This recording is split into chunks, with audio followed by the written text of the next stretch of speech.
We're back to the Neil Haley Show and also the Media Giant Effect and celebrity interviews live from the Grotto with Greg Hanna. Greg, what's going on, man? How are you? I'm doing really well. I'm so excited to speak with our guest today. I am so excited as well. Ed Begley Jr., we know him from so many different things. St. Elsewhere, I think, is where it started. But one thing, Ed, when I started doing research on you, I did not know your father was a famous actor as well. So you really started from learning from him, didn't you? I did, and I'm convinced that if my dad had been a plumber, I'd be doing, fitting pipe right now. I really love my dad. I love what he did, and I wanted to do what he did. So I think I became an actor because of him. I'm pretty sure of it. Absolutely. Go ahead, Greg, with your first question for Ed. Yeah, that's fantastic. So how long ago did you, well, not even how long ago, but when did you take like your first acting class or coaching or anything? Was it from your dad, or did he have a coach that he brought you to? Or There wasn't a lot of that. There wasn't a great deal of coaching from my dad. He kept all that very subtle and kind of hidden. I didn't know he was giving me advice a few times that he did give it to me. But I went out there and tried to get work as an actor as a very young man, and I was clueless. I was clueless as to how I got that interview. I just thought, well, I got an interview. I didn't bother to ask, how did I get this interview? I guess somebody, some friend of my dad's or somebody arranged for me to go in and read for a part. I never got any work, of course, because I hadn't any training. So for the actors that are out there, wannabe actors, you must get training, of course, if you want to do any line of work. If you want to be a plumber, as I mentioned earlier, you apprentice and you watch for a while, and then you try one, and if you don't break anything, you try it again. And so I hadn't done that. When I finally started to take some classes in 1966, very soon thereafter, in 1967, I got my first job and I got my Screen Actors Guild card. And at the time, I had a paper route. That was my main source of income, was delivering the Herald Examiner in LA on my bicycle. So I kept my makeup on after I did the show. I did one episode of this show called My Three Sons in 1967. And I kept my makeup on, literally hoping somebody would recognize me. The show hadn't been edited, aired, anything. I just thought, well, I was on a TV show. When did the accolades begin? I guess I hope they'd see me makeup and go, wow, is that makeup? Are you an actor? And but I finally took more training and finally began to learn on the job. I kind of learned as I was doing it. Learning on the job as doing. And that's the process, right? The more hours you do something, the better you can become at it, right? Yeah, but there's a certain amount of risk to go out there and not have any training and begin to do it and begin to get work. People could say, this son of Ed Begley is a nightmare. He doesn't know what he's doing. He didn't know his lines or whatever.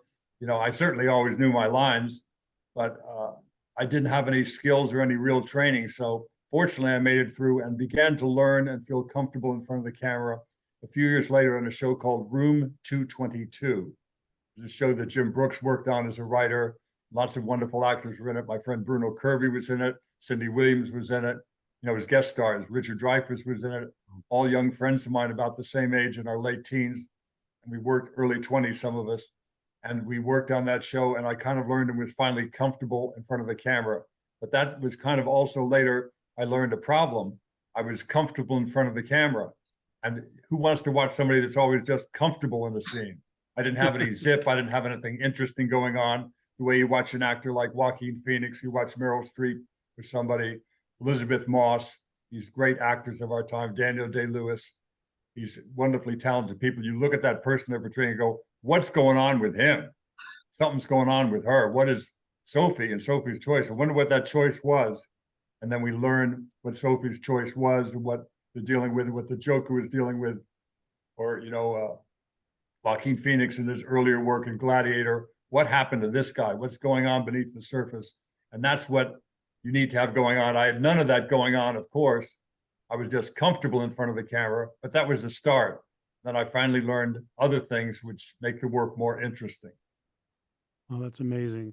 Now, what was your favorite type of work to do? Was it TV? Was it movies? Do you have a favorite movie that you did? Or When I was very young, there was a hard, very strong barrier between people who did TV and people who did films. People like Elizabeth Taylor, Richard Burton, those kinds of stars never, ever did television. Oh, They just didn't.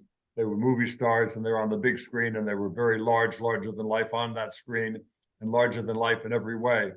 But then that began to change and pretty soon it blurred so much. And then the way it is now, big movie stars want more than anything to do a TV series because they see what Bryan Cranston did with Breaking Bad and what other great film actors have done, and they go, I want to do that. I don't want to just do a movie and work 7 weeks or 12 weeks or even a few months on a movie and then it's done. The idea of working 6 years on a show and be able to develop a character over that period of time is very appealing to writers, directors, actors, everybody. So back when I was a kid, there were great writers like Rod Serling. My dad did some of his work, who did Twilight Zone and other stuff. My dad did a thing called Patterns that he wrote, wonderful show, Patterns. And then Patty Chayefsky, these great writers, directors like Sidney Lumet, film directors, they worked in television first. That was considered the golden age of television. And I would propose that it still is. That is the golden age of television. But what we're in now, Greg, is the platinum age of television. When you see Breaking Bad and Better Call Saul and Handmaid's Tale and these shows today, it really is something extraordinary. It's not just 13 episodes or 22 episodes. It goes on for a while, and what they get to do with the characters and the quality of the camera work and the production design and the costumes and everything doesn't look like television anymore. It's every bit as good as any movie, in my opinion. Did you see when the opportunity came for St. Elsewhere that you were ready for it? Meaning the fact that you saw now that it's not just the big screen, TV was really developing at that time? Neil, when I got that script for St. Elsewhere, at that point in my career, I had never been in a movie with a script that good. It was a television show, but it was better than any feature script that I had been hired for. Maybe you could argue, this was 82, I got that. The script for The In-Laws, wonderful comedy. Was that better? It's a different beast, that wonderful, but I hadn't been in Cat People. It was a very good script, but to have a sustained job on a show, and I was not hired for a sustained job at all. I tried out for the part of a regular called Dr. Peter White on St. Elsewhere. I didn't get the part. They didn't want me to be a regular on the show. They wanted me to do, after that, they threw me a bone and said, you can be in one episode playing Dr. Ehrlich, who had like 1 or 2 lines. I went, I'll take it. I just want to be around these people. And that developed into one of the main characters of the show. The character, Dr. Peter White, gets shot in season 2 of the show and he's dead and gone forever. And I got to be it all 6 years. So the moral of the story is sometimes you don't get what you want, but sometimes what you get is much better than what you ever could have dreamt of. Wow, that's such a great story. I appreciate that. So one question that I love to ask people that are successful is like your morning routine. Do you have like a set routine that you've done for years and you get up at a certain time and you do these different things every day to get yourself ready? Yeah, I have a pretty normal pattern in the morning. I make a cup of tea and I, sometimes have some juice. I take the dog out. I've got a lovely little doggie. I haven't had a dog in many years, so it's a treat to have a dog again in my latter years. And, I don't have anything to eat for an hour or 2. I'm not really hungry when I first get up. I usually go to the gym. I work in the yard. I have a wonderful vegetable garden out back and a nice yard. So I'm very lucky to live in the house I live in. And I have a pretty normal, but I'm willing to shake it up too if there's something different. If I have to be somewhere at 6 in the morning, some distance away, I get up at 4 in the morning and don't bat an eye.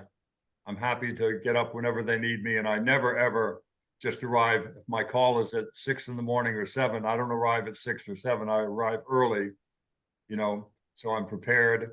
And in case there's some traffic or truck overturned somewhere, I get there early. I do the crossword. That's the other great part of my day. I do the crossword and I do Wordle and spelling bee and all that stuff every day. The jumble, I love it. That's great. That's a definite way to keep your mind sharp for sure. And Ed, you know what? You keep going, especially with Begley's. Tell us how you came up with the idea to create these Earth responsible products. I had this idea in my head where I wanted to have some products, out there under the name Begley's Best. It was my manager's idea.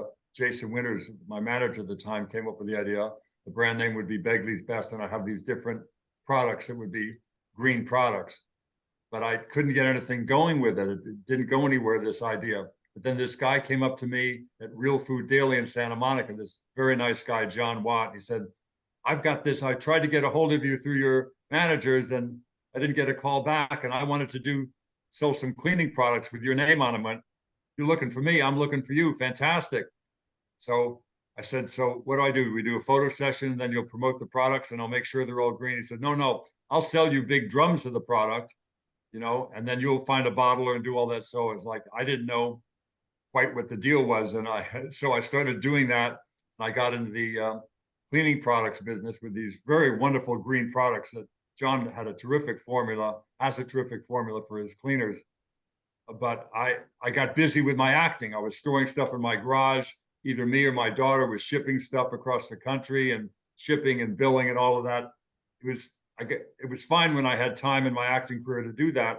Then I got very busy a few years later and I had to stop Begley's Best. I just hadn't the time.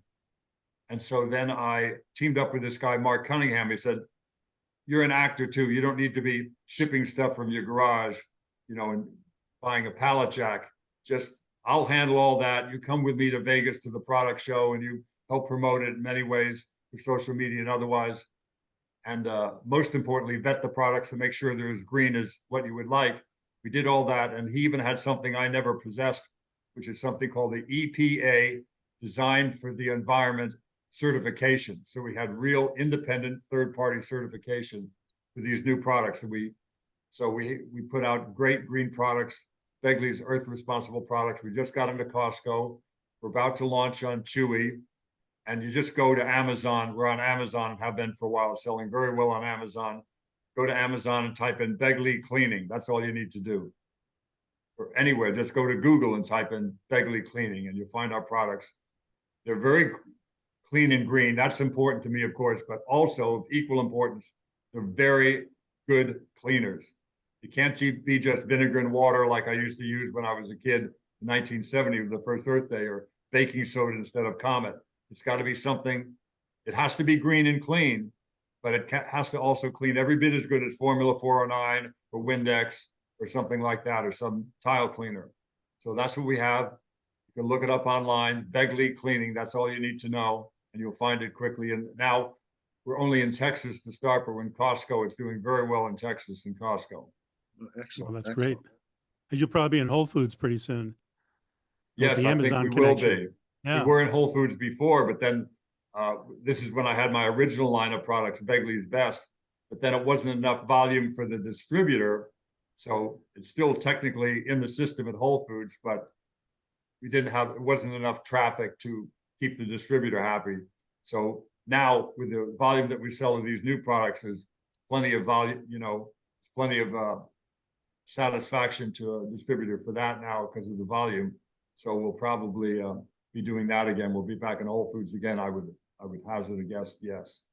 Excellent. Do you think you'll be expanding into other products as well, different lines? Yes, we intend to launch many more products. We want to see how this does now that we're in some larger. We've been trying to build it. Now, finally, when you get into Costco, that's a big leap for any company to make that kind of a great leap into an outlet like Costco. We're only in 40 stores there in Texas now, but it's doing very, very well. People have responded big time to the products. And so it'll probably be in I think there's 300 stores total in Texas, and then it'll go wider and be in the rest of the country. But yeah, I'm very proud to be associated with this company, Lab Clean. They have the best clean green formulas in town or anywhere. And I'm glad to have worked with them now years, and it's starting to pay off. As I said, I think we're this close to being in Chewy as well. And so that will happen soon. People can order it very easily in that way. Now, the challenges, now you talk about how you have to be as an actor, keep working, keep grinding, keep doing specific things, keep learning. What about as an entrepreneur? Coming up with this idea, this is definitely an entrepreneurial venture, putting this together, all the time it involves. How do you keep the time of acting and doing that at the same time? It's got to be a challenge. It goes back to when I had my own company and I was storing stuff in my garage and shipping it myself. I thought I had the time for that, and I did for a while, and then I got real busy again. I had a renaissance back in 2007 or so. It started, and continued for till now. It's still, I'm working like crazy. So I don't have to worry about it because my new arrangement with this company, Lab Clean, is such that they do all that for me. You know, they're great partners. Mark Cunningham is a great guy, and he works with some people that really have come up with great formulas that are clean and green. And I'm going to say something now that Mark is going to hate, though, but there's many there's a few good green products out there. Right. Seventh Generation makes some, Ecos makes them.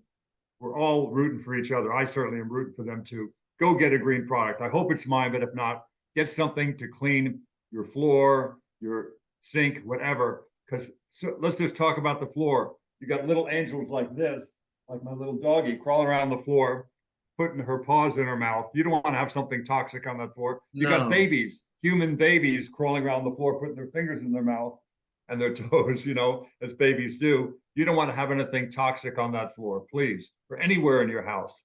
Many people are out there with me for years with signs protesting a hazardous waste site. No hazardous waste site near a home. No hazardous waste site near a home. The worst hazardous waste site is not near their home. It's in their home. It's under their sink, you know, with all these horrible chemicals we somehow think we need. You need things clean. I'm with you there. You want things clean. You can't just do it with baking soda and vinegar and water. Those are fine for some cleaning, but sometimes you need something more aggressive.